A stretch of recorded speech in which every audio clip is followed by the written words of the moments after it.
describe him to me. And Muslims, look at the description of your Rasul. And for some, this would be the first time you hear what your Prophet looked like. I saw a man of striking appearance.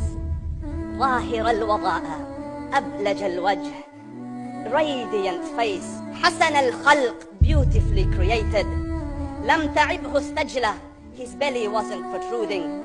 ولم تزر به السعلة, nor was his head disproportionate and small. وسيم قسيم, proportionate and delicate, finely made, a specimen of a creation. في عينيه دعج, in his eyes there was a contrast. The dark was immensely dark, the white was excessively white. وفي أشفاره وطف, and his eyelashes were long. وفي صوته صهل, and in his voice was a natural echo. وفي عنقه سطع, and his neck was elegantly long.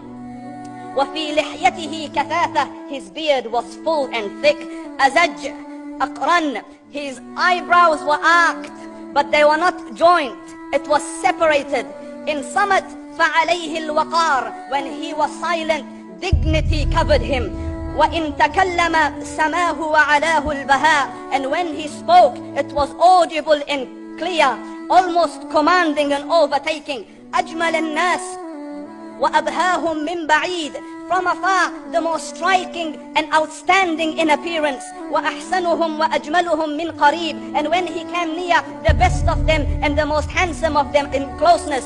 حلو المنطق, such an exalted and sweet level of logic. Like when he used to speak, it was so coherently logical, it was smooth and easy to understand. فصل لا نزر ولا هزر, he was to the point, not excessive, not too short. كأن منطقه خرزات نظم يتحدرن, his logic, his utterances, his words were like jewels coming out of a necklace, calculated, polished, one after the other, it would flow magically. ربعة, he was medium in height, your eye didn't have to strain to look up at him, nor was it tedious to look down at him, he was a comfortable sight to look at. له رفقاء يحفون به, he had friends, the people that were with him, they were working around him to try to serve and protect him. إن قال سمعوا لقوله, when he used to say something, they used to hearken to what he used to say. وإن أمر تبادروا إلى أمره, when he commanded, they used to compete to fulfill the command. This is Muhammad Rasulullah. This is Muhammad Rasulullah. Anas ibn Malik says, he says, I came out one night, it was the full moon night.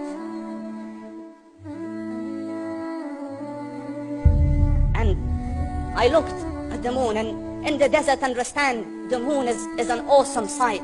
It is smooth, it is radiant, it is clear, it is gentle compared to the scorching sun at which they are used to.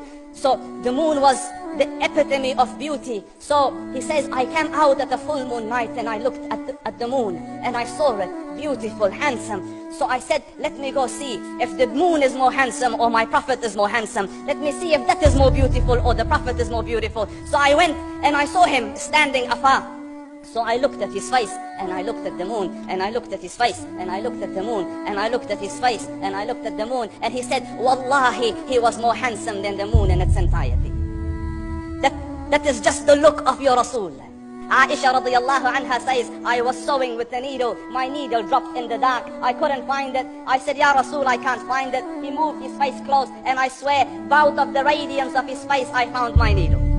And the Prophet sallallahu alayhi wasallam was mind-bogglingly handsome, but his handsomeness was covered with waqar and jalal and hayba. The Sahaba say, when we used to sit at his feet, two feelings conflicting would come on the heart. The first one, you wanted to look at him. You wanted to behold the majesty of his face. And when you wanted to look up, shyness used to overtake you, so you used to look down. Amr ibn al-As says, I sat with him many times, but if you ask me to describe his face, I can't describe it. I wouldn't be able to look up to him ijlalan wa ta'zeeman. I couldn't look up at him. And that is why he didn't have the problems that Yusuf alayhi salam had. Because it was difficult to penetrate the awe and the splendor of the Rasul.